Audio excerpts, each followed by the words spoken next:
Ih, o tempo virou.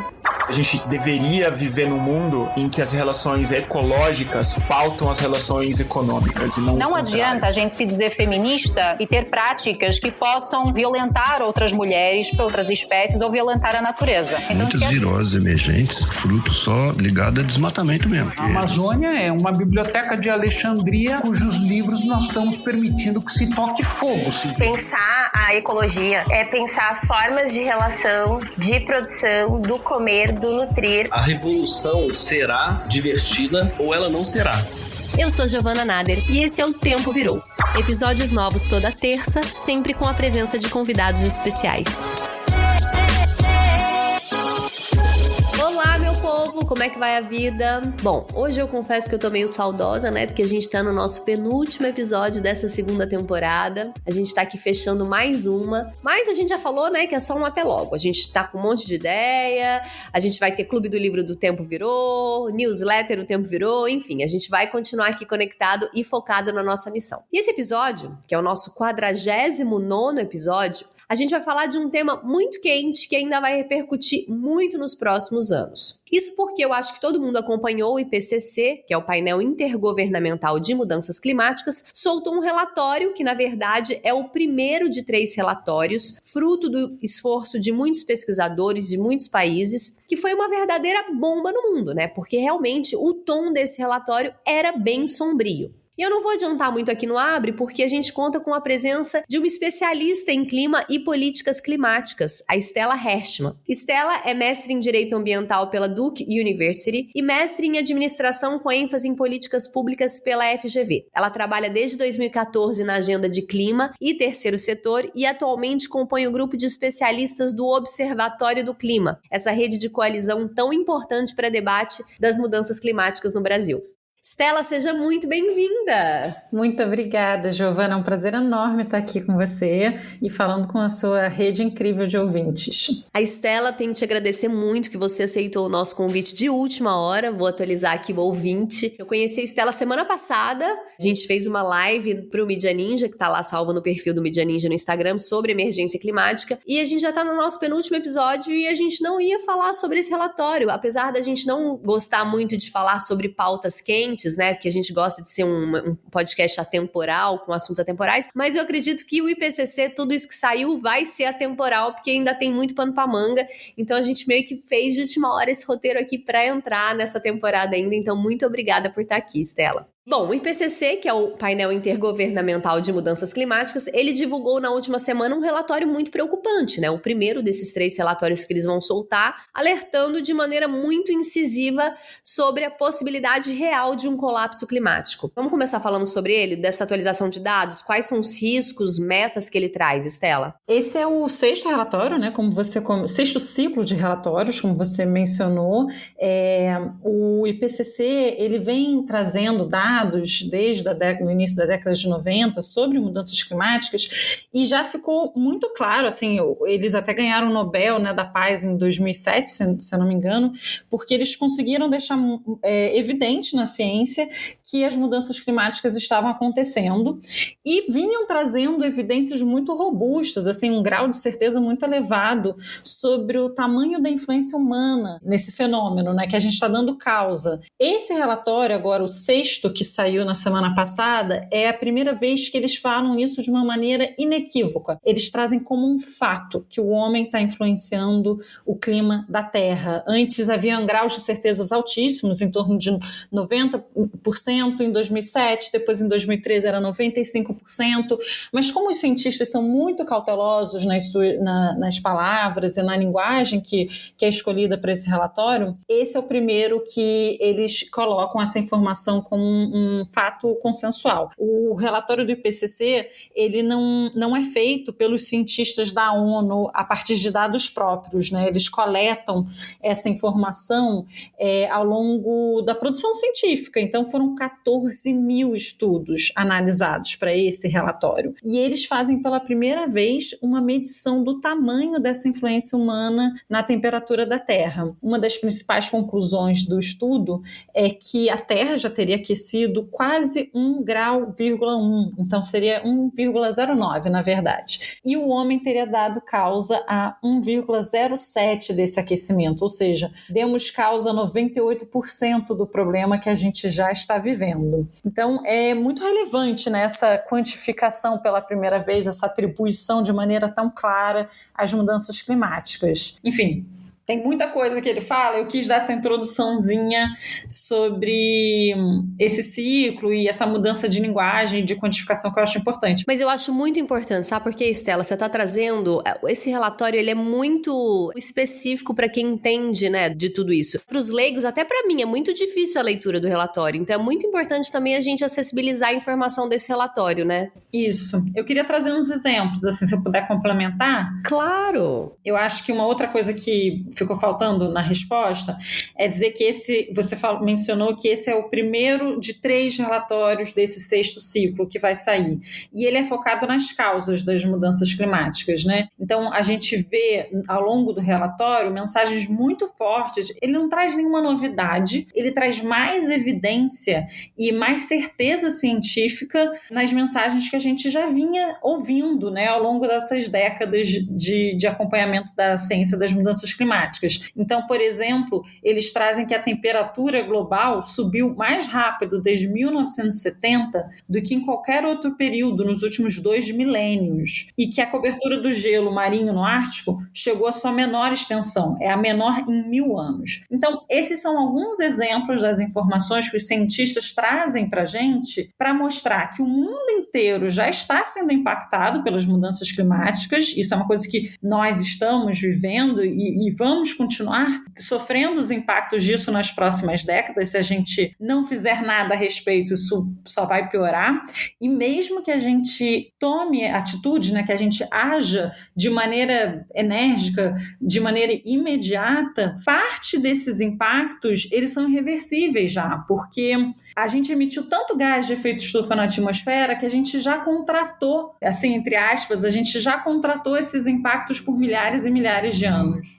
Isso me dá muito desespero. Esse relatório, ele não trouxe nenhuma novidade em relação ao que ambientalistas e cientistas já vinham alertando há pelo menos uma década, né? O que chamou a atenção foi justamente por essa certeza que ele traz. Nos próximos relatórios, deve sair alguma coisa sobre o que fazer, né? As chamadas ações de mitigação. Essas metas, elas são constantemente atualizadas e revisadas, mas eu queria que você falasse um pouco pra gente do qual deverá ser o foco dessas metas anunciadas e, na sua opinião, elas são realizáveis no curto prazo ou, se não, o que precisa mudar para que elas sejam? Na verdade, esse relatório, ele já traz 5 cenários de emissões, né, para o mundo inteiro, qual o caminho que o mundo vai escolher nos próximos anos, com a trajetória de emissões que a gente vai escolher, e aí ele mostra qual a consequência disso em temperatura.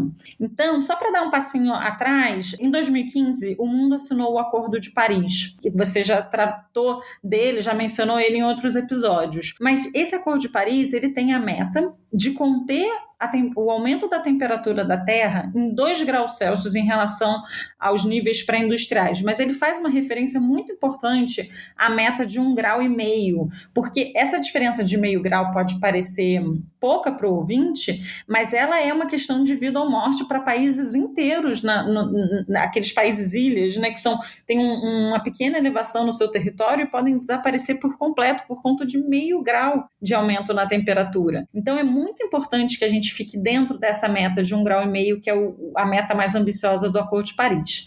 Dos 5 cenários que o IPCC traz para a gente, 3 deles são catastróficos e 2 ficam dentro dessas metas do Acordo de Paris. Para você ter uma ideia, o cenário menos ambicioso, né, o cenário que a gente continua as emissões como a gente está hoje, levaria o mundo para uma temperatura de, em média, 4,4 graus Celsius mais quente no final do século comparado aos níveis pré-industriais, o que é completamente disruptivo para a vida na Terra, né? A gente não sabe nem medir direito os impactos disso, provavelmente isso vai vir mais claro nos próximos relatórios que vão sair no ano que vem. E os cenários mais ambiciosos, os cenários que a gente tem que tomar medidas drásticas e de maneira imediata para conter esse aumento dentro dos limites do Acordo de Paris, que é o cenário de baixíssima emissão, de baixa emissão, até nesses cenários a gente vai ter momentos do que eles chamam de overshooting, né? Que são momentos que a gente vai passar desse limite de 1,5 graus.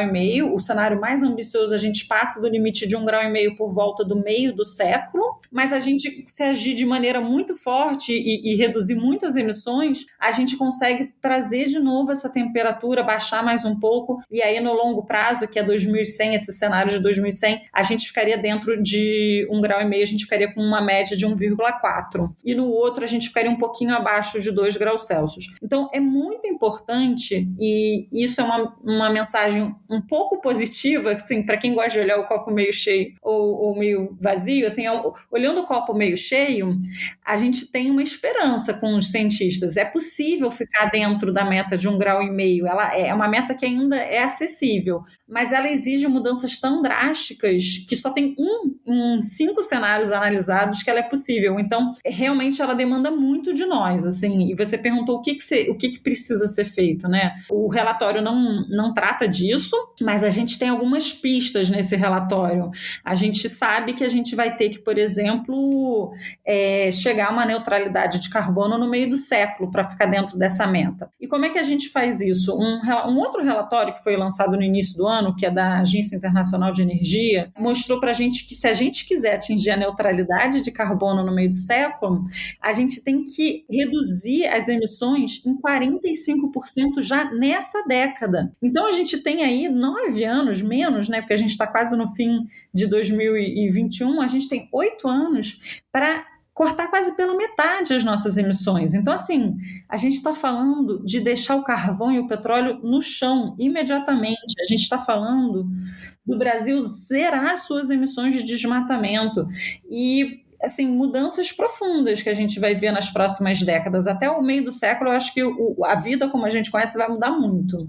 E aí tem aquilo de que é isso, um conjunto de países aprovam esse texto desse relatório, né? A minha pergunta é justamente sobre Brasil nesse cenário. A gente sabe que esse governo não dá a mínima para a questão das mudanças climáticas, mas ao mesmo tempo ele vai começar a ser cobrado muito em breve, né? Principalmente quando a gente leva em consideração a importância estratégica do Brasil para essa reversão. Como que você vê o Brasil inserido nessa discussão que muito em breve deve se tornar a pauta central do mundo? Olha, eu acho que já é pauta central do mundo. A gente vê o tema das mudanças climáticas sendo discutido em vários campos que não são de ambientalistas, né? Todas as conversas do G7, do G20, todas elas têm trazido a questão das mudanças climáticas para o centro do debate. Até o relatório do Fórum Econômico Mundial dos últimos anos, eu não estou falando isso nem desse ano pós-relatório IPCC, não. Dos últimos anos, a gente tem visto, dentro dos riscos mundiais para as economias de todos os países, os riscos climáticos e ambientais despontando ali e dominando o ranking de 5 maiores riscos nos últimos anos. Então, eu acho que ele já é central, mas eu acho que o mundo está acordando para o efeito Bolsonaro. Assim, o mundo não vai conseguir ficar dentro das metas de Paris, nem a de 1,5 graus, nem a de 2 graus, se a gente acabar com a Amazônia. Se a Amazônia, a gente passar do chamado tipping point, né, do ponto de não retorno. Que estamos muito perto, né? Muito perto, assustadoramente perto. Nossa, eu vi uma palestra do Carlos Nobre nessa semana que você realmente é difícil você ficar otimista, porque o tipping point da Amazônia chega ali entre 20% e 25% de desmatamento. A gente já está em 17%, isso talvez 17% ou 18%. A gente aumenta 1% a cada 4 anos. Então, é só fazer as contas que a gente realmente tem muito pouco tempo para reverter esse processo que pode levar a uma savanização da floresta como um todo. E os impactos disso não vão ser sentidos só no Brasil, vão ser sentidos na América do Sul inteira. E vão ser impactos econômicos, inclusive, né? O Brasil é muito dependente do seu regime de chuvas, tanto para geração de energia, quanto para geração de riqueza no campo, né? A nossa agricultura é muito dependente da chuva, ela é pouco irrigada mecanicamente, então os efeitos são catastróficos. Mas trazendo para o lado político que você falou, a linguagem desse relatório, o relatório ele é científico, ele tem um sumário executivo para políticos, né, para tomadores de decisão, que passa por um processo de negociação que eu acompanhei, mas ele tem pouca interferência, porque a ciência acaba prevalecendo. A última palavra vai ser sempre dos cientistas que assinam um relatório. Então, foi um processo intenso em que os países, enfim, batalharam ali pela inserção ou pela retirada de uma ou outra palavra, mas o processo político mais relevante é aquele que acontece nas conferências das partes da Convenção Quadro de Mudanças Climáticas, as COPs, que acontecem todos os anos, e a 26ª vai acontecer no final desse ano em Glasgow, na Escócia. O Brasil chega nessa... Eu acho que todos os países vão para essa reunião com uma pressão maior depois desse relatório, porque as metas que os países colocaram na mesa não são suficientes, né, para a gente ficar dentro do que foi acordado, mas eu acho que o Brasil chega com uma pressão e ele chega mais isolado do que nunca. O Brasil era muito bem visto na diplomacia internacional, principalmente na parte climática e ambiental, porque o Brasil era um país que transitava entre os países em desenvolvimento e desenvolvidos e conseguia chegar a consensos. Mas nos últimos anos ele tem sido visto como um grande entrave nas negociações, e agora queimando a Amazônia, queimando e desmatando e derrubando a Amazônia, ele chega como uma grande ameaça para o mundo inteiro, para o clima da Terra. Então isso isola ainda mais geopoliticamente o país. Não, e queimando a Amazônia, desmatando, apoiando PL da grilagem, PL do licenciamento, né? Vamos lá. Tirando demarcação de terras indígenas, o que está acontecendo também na Câmara, no Senado, está sendo um verdadeiro horror contra tudo isso. A gente está indo muito na contramão. Exatamente. É muito importante a gente pensar que não bastam esses compromissos internacionais serem assumidos e a gente simplesmente apresentar uma meta. A gente precisa primeiro implementar essa meta, e isso foi muito importante porque o Brasil hoje em dia não tem nenhum plano de implementação de metas climáticas. A gente tem uma política nacional de mudanças climáticas que está vencida, e o nosso compromisso internacional que a gente apresentou um em 2005, e aí ele tinha que ser revisto e reapresentado em 2020 com um aumento de ambição. Era o que o Acordo de Paris dizia, que os países devem sempre aumentar a sua ambição. E o Brasil diminuiu a sua ambição. A gente apresentou as mesmas metas percentuais, mas a gente mudou o cálculo da nossa base de cálculo, que deixou ela mais inflada. Então, é como se eu prometesse para você, Giovana, te vender um bem por R$1.000, mas eu falo assim, não, eu vou te dar um desconto de 43% nesses R$1.000. E aí, quando você chegasse para pegar o bem e a gente finalizar o negócio, eu falava assim, não, o desconto permanece de 43%, mas agora o preço é 1.400. Então, assim, você vê que muda, né? E essa conta fica mais cara para o mundo inteiro, não é só para o Brasil. Então, a gente está diminuindo as nossas ambições climáticas. Inclusive, essa meta que a gente apresentou, ela está sendo contestada na Justiça, né, por um grupo de jovens ativistas maravilhosos e com apoio de todos os ex-ministros de meio ambiente do Brasil, exceto os desse governo, claro. E a gente não tem nenhum plano. Antigamente, na meta de 2015, a gente pelo menos trazia um plano, falava em zerar desmatamento ilegal, a gente dizia os setores como é que eles deveriam reagir àquelas metas. E sem uma orientação do governo, assim, sem um planejamento mesmo setorial, a gente não sabe, os setores não sabem, por exemplo, se a parte de resíduo, para alcançar aquela meta que está sendo desenhada, se ela tem que reduzir 10% em 5 anos ou se ela tem que reduzir 50%. Então, realmente fica muito difícil o planejamento. E aí acontece, na verdade, uma inação. E você falou muito bem, além da gente não ter planejamento, a gente está andando na contramão. O nosso Congresso, ele tem contratado emissões futuras, né? Quando a gente aprova o PL da grilagem, quando a gente debate um licenciamento ambiental que não insere essa preocupação das mudanças climáticas, quando a gente faz os jabutis da MP da Eletrobras que mudam, contratam uma energia vinda de combustível fóssil em vez de vir de combustíveis renováveis, a gente está contratando emissão num futuro muito próximo e a gente devia estar caminhando na outra direção. E aí uma coisa, mas você sabe uma coisa que me dá desespero também? Eu tava assistindo, eu tenho um canal no YouTube que eu adoro, que chama Our Climate Change, alguma coisa assim. Um canal que eu adoro. E eu tava vendo um vídeo sobre como é um grande desafio também, não só para os governantes, como para o sistema que a gente vive, capitalista, as empresas e indústrias que fazem parte desse sistema, né? E ela dá como exemplo a Coreia do Sul, que em 2009 investiu 38 bilhões de dólares em projetos ambientais com o intuito de criar 1 milhão de vagas de empregos verdes, né? Vamos assim dizer, empregos verdes, não sei se usa esse termo, nos próximos 5 anos. E o intuito foi justamente gerar o crescimento enquanto descarboniza a economia, que é a nossa grande questão do aquecimento global. Mas o plano falhou, porque as emissões de carbono da Coreia do Sul não diminuíram, pelo contrário, aumentaram. E aí o que aconteceu? Consumo. Né? Enquanto a gente viver sob um sistema que prioriza o lucro acima de tudo, a gente não vai mudar. Por outro lado, como você falou, a gente tem 8 anos para mudar isso e a gente não vê uma luz no fim do túnel do sistema. Isso me dá tanto desespero. Eu entendo, compartilho. Eu acho que o mundo como um todo tem um desafio muito grande. Foi o que você falou, a gente precisa produzir melhor. Na verdade, a gente precisa ser mais eficiente nas nossas emissões de carbono. E o mundo como um todo, ele tem um desafio muito grande, porque a grande questão são as emissões do setor de energia e de transporte. Então, a revolução que tem que acontecer é uma revolução de tecnologia, é uma revolução de forma de consumo, é muito complicado. O começar a agir, ele não precisa ser tão revolucionário assim. Por exemplo, no Brasil, é muito fácil a gente reverter o quadro das emissões de gases de efeito estufa, porque as nossas emissões são burras, são emissões que não geram riqueza.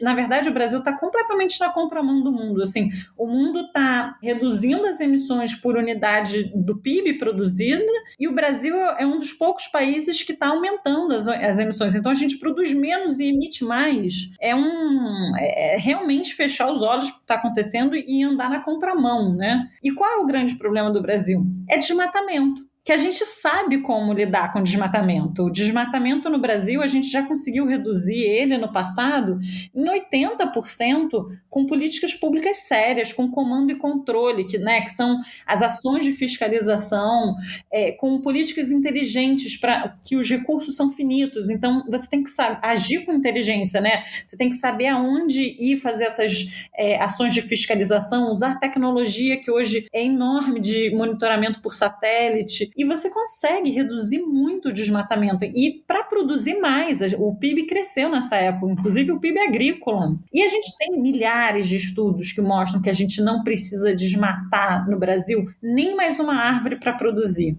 No campo, então, não precisa. O Brasil tem um potencial, ao invés de ser um grande emissor, que hoje em dia a gente é o 5º, 6º, dependendo do lugar onde você olha, a gente tem o potencial não só de ser neutro em carbono, como ser o que eles chamam de carbon sink, né? A gente pode absorver carbono da atmosfera com as nossas florestas. Então, é realmente pensar um Brasil diferente, e que não demanda grandes transformações, pelo menos no nosso caso. E aí eu te perguntei se as metas são realizáveis no curto prazo, né? Porque a gente tá aqui correndo contra o tempo e as projeções são constantemente revisadas para pior, para um cenário cada vez mais catastrófico. E a gente entrevistou recentemente o Edu Sabarreto, que é um cientista que nos disse que muitas vezes essas metas, além de não realizáveis, são também insuficientes, né? Ou seja, se todas forem implementadas de fato, ainda assim a gente não vai conseguir reverter esse cenário catastrófico. Mas, como nesse podcast a gente tenta pelo menos terminar com um tom mais luminoso, eu queria te perguntar se ainda há tempo de reverter esse cenário? Olha, eu não sei se eu vou conseguir terminar com esse tom mais luminoso que você prometeu, porque os compromissos que estão na mesa hoje realmente não levam o mundo para ficar dentro dessa única janela, dessa frestinha de oportunidade que o IPCC falou que é possível. Então, a gente falou um pouquinho assim, olhando o copo meio cheio, é dizer que ela é possível se a gente agir muito rápido e de maneira muito enérgica. Então, foi o que a gente conversou. Essa década é essencial para a gente cortar pela metade as emissões e até 2050 a gente tem que chegar nessa neutralidade de carbono. Isso vai demandar muito do mundo. Resta saber se o mundo está disposto. Então, no fim do ano, em Glasgow, né, na COP26, eu acho que a gente tem que aguardar aguardar e ver se o mundo realmente vai chegar com compromissos que sejam compatíveis com essa frestinha de oportunidade que a gente tem. Há esperança, mas eu diria que o relógio está apertando. A gente tem que realmente não dá mais para perder tempo com negacionistas do clima, nem em discussão, nem elegendo o negacionista do clima. Biblioteca Ecológica. Estela, e agora chegamos no nosso quadro Biblioteca Ecológica. O que você trouxe pra gente? Ai, gente, eu não consegui escolher uma coisa só. Todo mundo sofre desse mal.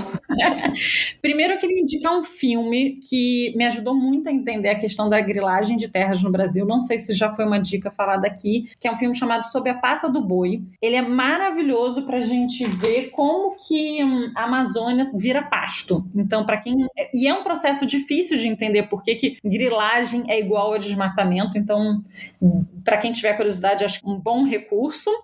Eu trouxe um livro do jornalista Cláudio Ângelo, que o título dele não é nada animador, se chama A Espiral da Morte, como a humanidade alterou a máquina do clima, e é muito interessante porque ele traz muitos dados científicos, Giovana, que nem você falou que é difícil entender o relatório do IPCC, mas ele traz com uma linguagem mais acessível, e ele conta a história da mudança climática sobre a perspectiva de dois atores principais, que são os polos do planeta, que são onde os impactos são mais gritantes, né? Então, é bem interessante. E o último é um livro em inglês chamado Merchants of Doubt, que, na verdade, é como que os cientistas fizeram um negacionismo mesmo de discurso, tanto na questão de tabaco como na questão das mudanças climáticas, para negar o problema e, com isso, atrasar qualquer tipo de ação. É super interessante, mas eu acho que ele só está disponível em inglês. Ótimas dicas, nenhuma delas foi dada aqui antes. Tô louca para ver esse documentário. É maravilhoso. Gente, a dica que eu trouxe hoje não necessariamente é sobre conscientização ecológica, porque eu já dei todas as minhas dicas, eu acho, sobre isso aqui. Mas é sobre autoconhecimento, que eu acho que tem um pouco a ver, né? A gente não tem vivido tempos tranquilos, é pandemia, é crise climática, enfim, muitas notícias, muitas informações. E a gente, não sei vocês, mas eu sinto que a nossa volta forma uma espécie de nuvem de ruído, né? E aí são pensamentos que dificultam o nosso sono, aumentam nossa ansiedade, atrapalham nossas relações. E aí me caiu esse livro na minha mão, que é da Dois Pontos. Na verdade, a livraria Dois Pontos, eles têm um clube do livro muito interessante que se chama Bússola, e o livro se chama A Voz na Sua Cabeça: Como Reduzir o Ruído Mental e Usar a Conversa Interna a Seu Favor. Então, é escrito pelo Ethan Kross, que é um cientista, neurologista da Universidade de Michigan. Eu não sei vocês, mas a gente fica tentando o tempo inteiro, vamos trazer pelo presente, vamos viver o presente. E essas vozes na nossa cabeça, não necessariamente elas nos colocam no presente, mas elas são muito importantes pra gente se autoconhecer, pra gente gerar, né, dali fazer atitudes que ajudem nossa vida, melhorem as nossas relações. Então, mas muitas vezes essa voz na cabeça também pode ser uma maldição, ela pode ser uma coisinha que te pega ali, que te leva pra um caminho muito sombrio. Então esse livro fala justamente disso, como usar essa voz da sua cabeça ao seu favor. Tá sendo muito interessante pra mim, então acho que é uma dica válida aqui, já que eu sei que vocês estão adorando essas dicas. E é isso, Estela, muito obrigada pela sua participação, sempre muito rica. Agradeço. Eu adoro o seu podcast, então é um prazer imenso estar aqui com você.